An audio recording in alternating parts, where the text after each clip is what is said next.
Hello everyone. Bonjour tout le monde. It's always great to be back in the Lower Mainland. It was home for me for many years, and I miss it regularly, even on beautiful rainy days like these ones. The rain is just part of the experience. For those of you coming to visit, it's how we do things on the Quay in Vancouver and in the Lower Mainland is never let the rain prevent you from doing what you were going to do anyway. And this certainly is not a day in which the rain was going to prevent us from doing this. It's so great to be here with the Vice Admiral and with so many members of the Royal Canadian Navy.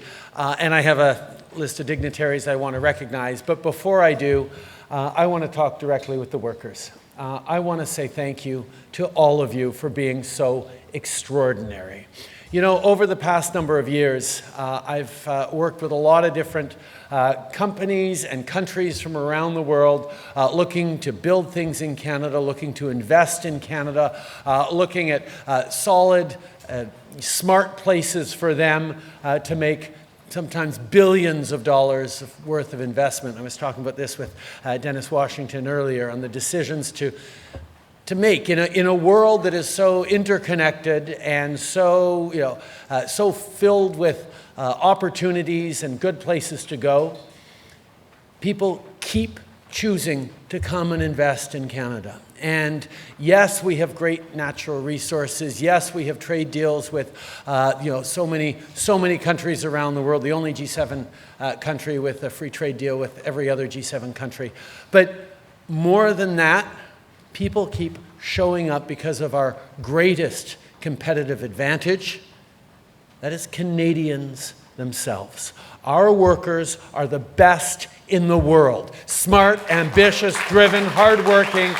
They are the pitch we make when people everywhere around the world want a reliable partner.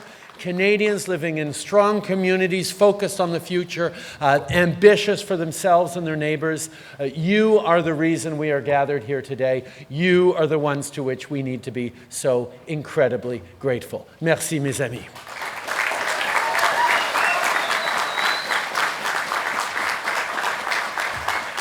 Mayor Buchanan, thank you for your welcome.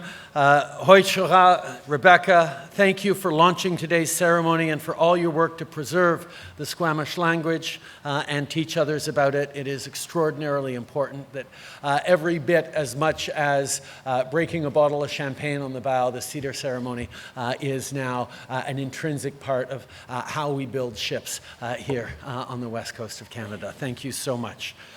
And of course, I want to thank John and Seaspan for having us all here today, along with my colleagues, Jonathan, Marie-France, Taleb, Ron, and Wilson.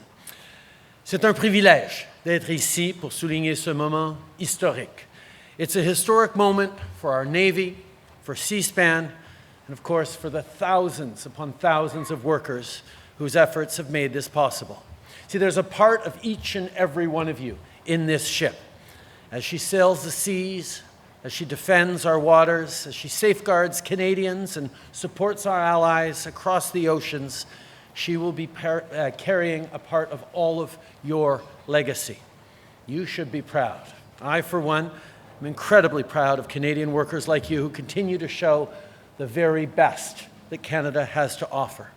This is a historic moment for Canada, and this achievement comes at a crucial time in our history as we navigate a world, see what I did there? Navigate a world that is increasingly complex and unstable.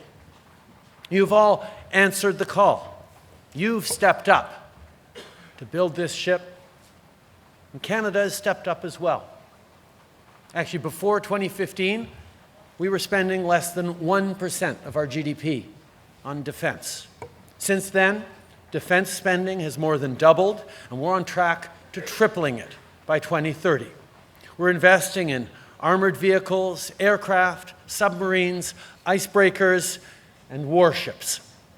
We're tackling new challenges in the Arctic with a renewed vision for Canada's defense, a plan we call Our North Strong and Free. Our new Arctic foreign policy, with which we're building a secure, prosperous, and stable Arctic in partnership with Indigenous peoples. And our Ice Pact with the US and Finland, which is leveraging the expertise and knowledge of our military, our Coast Guard, and Indigenous peoples to make Canada safer and seize new opportunities both here in shipyards, but also across the Arctic. And at the center of it all is our national shipbuilding strategy, thanks to which we are all here today. We're investing to create good jobs in shipyards from coast to coast to coast, in industries at every link of our supply chains to make sure that Canada can continue to show up in an uncertain and unstable world. We're investing in our Navy, our Air Forces, our Army. We're investing in our businesses. We're investing in our workers. We are investing in Canadians, because that is the best investment a government can make.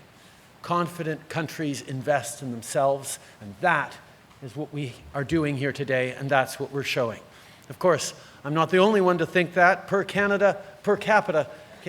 Canada is number 3 in the whole world in absolute terms when it comes to attracting foreign direct investment. The world is taking notice of what we and you are able to deliver here in Canada. Investors from every corner of the world invest in Canada, invest in Canadian workers because they know it's a smart investment.